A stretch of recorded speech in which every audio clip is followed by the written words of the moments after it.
terakhir, dan itu artinya kita masuk pada sesi closing statement. Dan Buya dipersilakan untuk memberikan closing statement untuk episode kali ini. Silakan Buya. Ya. Jadi nanti pada akhirnya kita datang ke Tuhan, ini mencari Tuhan. Ada orang yang masih baru akan mulai mencari Tuhan seperti saya. Ini kan baru sedang akan mulai belajar benar. Ya, ada yang sudah mulai, ada yang baru mulai, ada yang dalam perjalanan.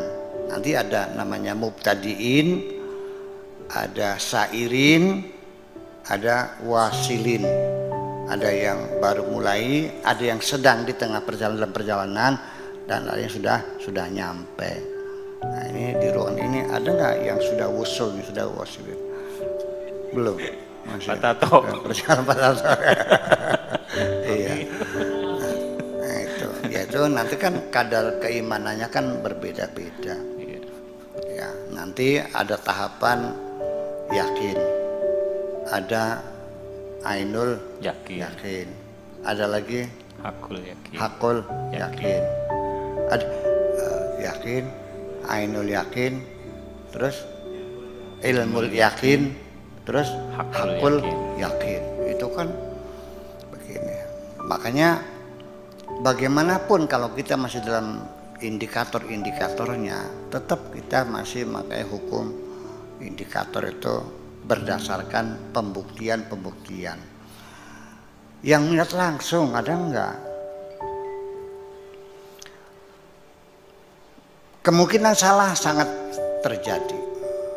Nantinya saya akan mengatakan, semua orang yang beragama dan yakin ada Tuhan, semua orang yang tidak percaya tidak ada Tuhan, sama 50-50 kok.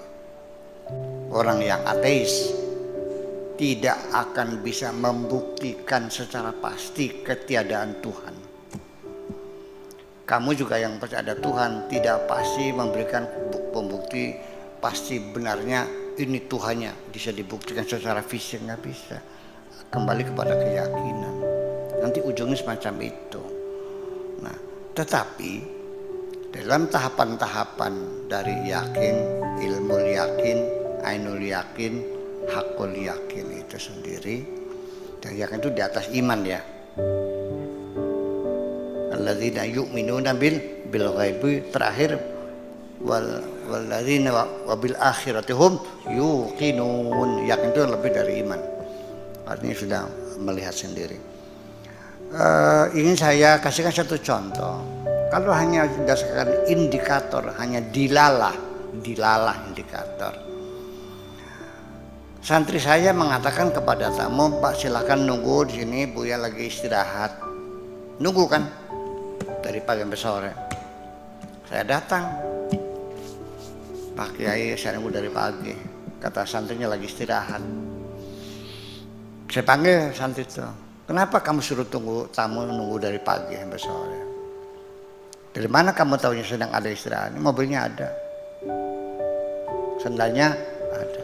Ini anak santri tidak bisa disalahkan, karena dia juga berargumentasi. Dia mengambil kesimpulan Buya ada di dalam sedang istirahat.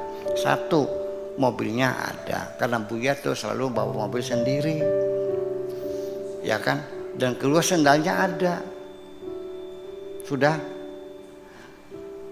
kamarnya tertutup, ya kan, berarti ada di dalam. Ternyata saya hari itu ngajinya di pendopo di kabupaten, sehingga saya pakai sepatu, pakai celana.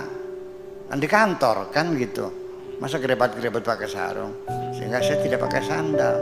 Dan saya sendiri datangnya dijemput. Berarti salah nggak santri bilang? Ya tidak salah juga, karena dia punya ada alasan. Nah itulah namanya keilmuan itu, apapun alasannya bisa benar bisa salah. Ilmu fikih sekalipun namanya ilmu fikih, ya tidak pasti benarnya, bisa salah bisa benar. Kenapa? Di dalam fikih ada yang mengatakan merah, ada hijau, ada halal, ada haram, ada makruh, berbeda-beda pendapat. Itu berarti itu hanya dugaan saja. Dugaan yang kuat, adzunun itu dugaan. Nah, Maka oleh itu kesimpulannya bahwa pada akhirnya kita sendiri juga meyakini adanya Tuhan itu masih banyak orang berakidah berdasarkan indikator-indikatornya, yaitu ciptaannya. Ada langit, ada bumi, boleh saja silahkan. Ya, yakin ada Tuhan, yakin. Mana buktinya? Ada langit, ada bumi. Berarti masih ada yang menciptakan. Semakin hebat ciptanya, semakin hebat sang pencipta. Ada mobil, mobilnya mobil mobil kijang dia. Pinter gak yang bikin? Yang bikin BMW? Pinter mana? Pinter BMW. Yang bikin Mercy 600, yang bikin Lamborghini, yang bikin Bugatti, bikin Ferrari, makin hebatnya ciptaannya menunjukkan semakin hebatnya yang menciptakannya.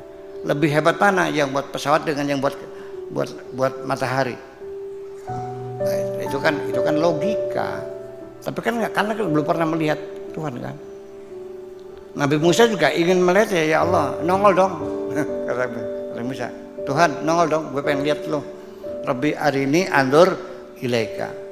Bahasa Indonesia nongol dong, gue pengen lihat lo gitu. Hari ini andur ilaika. Hari ini muncullah engkau, ya perlihatkan kepadaku. Andur ilaika supaya aku bisa melihat engkau. Nggak bisa.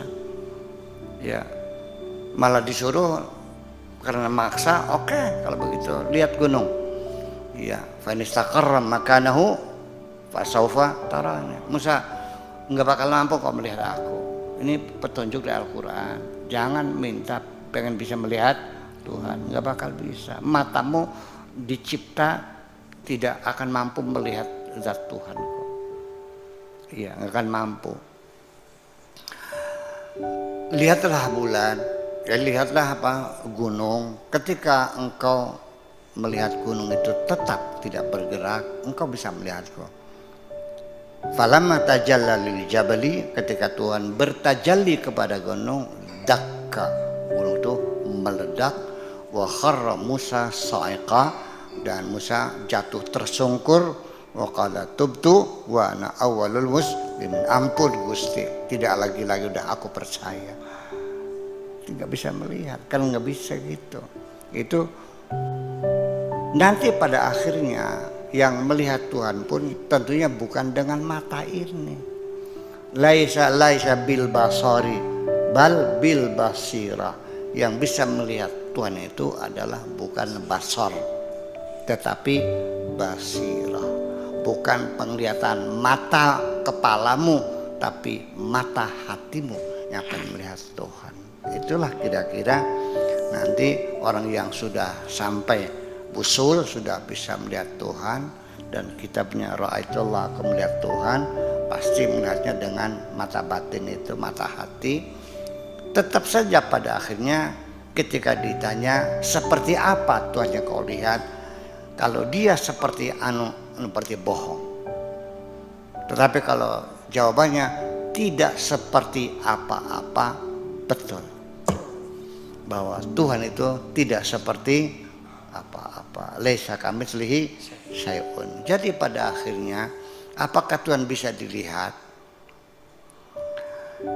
Di dalam Al-Quran sebagai sumber informasi yang paling dipercaya, wujuhu yawma idzin nadhirah, wajah-wajah mereka berseri-seri nanti dari kemudian, wa ila rabbiha nadhirah, dan wajah-wajah itu akan melihat Tuhan. Berarti Tuhan bisa dilihat, tetapi kapan? Nanti di hari akhirat. Nah, di sini kita dari informasi Al-Quran, Tuhan bisa dilihat. Tapi waktunya kapan? Nanti di akhirat. Ada lagi yang mengatakan tidak bisa dilihat sama sekali. Ada pendapat ulama antara Mu'tazilah sama Ahlussunnah wal Jamaah, Tuhan bisa dilihat atau tidak. Masing-masing punya alasan, tapi saya tidak mau bertengkar. Artinya mengatakan tidak bisa dilihat, oke, nggak ada masalah. Yang bisa melihat juga oke, nggak ada masalah. Yang penting jangan bertengkar. Sebab ketika orang yang meyakini Tuhan bisa dilihat, tetapi ketika saya nanya seperti apa Tuhan yang kau lihat, ketika jawabannya tidak seperti apa-apa, ya betul juga. Betul nggak? Tapi kalau Tuhan seperti ini, waduh, setan betul ya. Bahwa Tuhan tetap jawabannya tidak seperti apa-apa. Dan Nabi Muhammad juga pernah melihat Tuhan di Sidratul Muntaha dalam kisah Isra Mi'raj. Satu-satunya manusia yang bisa melihat Tuhan adalah Kanjeng Nabi Muhammad. Dan kalau kita tanya Kanjeng Nabi seperti apa Tuhanmu, tetap dia akan mengatakannya laisa kamitslihi syai'un, Tuhanku tidak seperti apa-apa. Terima kasih, begitulah kira-kira.